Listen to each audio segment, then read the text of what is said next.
We got another good one right here. Here's another exclusive one. You ready for this? Riverdale police whistleblower unearths disturbing brutality. Exclusive. Riverdale police has a whistleblower. All right, check it out. Police officers got in touch with us because they saw an injustice at their police department that was not going to be corrected. Let's put the picture up of the victim, according to the whistleblowers. Check this out. Who happen to be cops. Look at that. You're looking at a man who was suffering a mental health crisis, but was beaten by the police in July. Wow. According to the Riverdale, Georgia police, this was July of last year. Rather than facing consequences for their part in the beating, the two officers were allowed to simply transfer out of the department. Wow. Okay? Now, the cops who did this were not investigated. There was no charge. There was barely a concern. Huh. Unbelievable. But they couldn't stay at that department. So they transferred to another one. But there are some other officers who said this is wrong. We're going to contact indisputable. That's exactly what they did. Let's put the picture. We got the picture up full mass. So the man, at his arrest, he was covered in blood, apparently bleeding from his eye, ear, nose, and mouth. Once again, the context, he was going through a mental health crisis. Wow. Several anonymous police officers in the Riverdale Police Department, familiar with the incident, described the body cam footage as disturbing. One said, and I quote, "It doesn't look good." Wow. This is what the police said to us. We have requested that video. We are waiting for that video evidence. Oh, we still get now. the videos. The police narrative, all right? The police narrative says the man resisted arrest. What? And his bloody wounds on his hands and feet were from breaking a glass table in his mother's house. What? Okay, that's on the official report. Here's what Officer Daniel Molina now states. The suspect was shirtless, bleeding after breaking a glass table in his mother's home. The report alleges the man shoved his mother. Both Daniel and Emmanuel hit the suspect. These are the cops. They hit the suspect with a closed fist after they claimed he resisted arrest. A department insider told us the man who was arrested is the one who made the 911 call. According to the cops' narrative, it says the opposite. The cops' narrative said the mother called the police. Let's put up the cops. Here are the officers and brothers, Daniel and Emmanuel Molina. There they go. They are responsible for what happened to this young man. That's according to insiders at the Riverdale Police Department in the state of Georgia. The Riverdale Police Department would not release the body cam footage in October. They said it was part of an ongoing investigation into the case. They are not investigating the cops. They are citing the investigation into the individual they brutalized. Here's the captain. You have Captain Kirby Threet, who was in charge of internal affairs at the Riverdale Department at the time. Department insiders say Threet did not conduct an internal affairs investigation. They also said the brothers, the cops, were allowed to transfer to the Fayette County Sheriff's Department with their reputation intact. Jesus. Indisputable. That's a reported crock the same of bullshit. department allowed Can't believe Officer that. Antonio Vives to transfer out without disciplinary record after he made a more than questionable arrest at a Walmart. He basically decided to walk up to a black male, stand in front of this black male. Black male walks by him, doesn't touch him. Maybe the shirt nipped the cop and he arrests him. He arrested the black male. It was on video. We showed it to you. This is Vives with the Chief, Todd Spivey. Brings me back to a guy we've covered before. Look at this.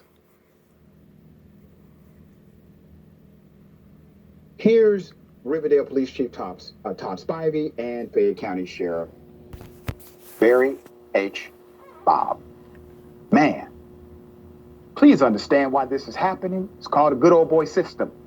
This system does not work for you. The system works against all of us, and this system is corrupt and dangerous. So now, it is so bad that the police are contacting indisputable. That's how bad it is. Think about the reality of that. Now, I don't support bad cops, but I do support good ones. So for all of you who will say, well, Dr. Rich is just anti-police. You damn right I'm anti-bad police every single day. And I will continue to be that. Now, Yeah, dude, it's just like finding free Mr. Benchwarmer. Yeah, he thinks I hate cops. He thinks I hate firefighters. He thinks I hate truck drivers. And he's dead wrong on that. I love firefighters. They are the real American heroes. I support and I love truck drivers because they're the ones that are delivering on goods and products to on the shelves. I work in a warehouse where I load and unload trucks. I hate bad cops. I love good cops. But the problem is the police in America today is good cops, they tell and rat and they get outed, then they get thrown under the bus. The bad cops, they keep their job, we're spot on tech, and you get the cops go out there saying, well, we're supposed to stick up for our brothers in blue. No. See, people like cops like that are all about loyalty. It's about duty. Doing what's right. why are the police officers not going on record?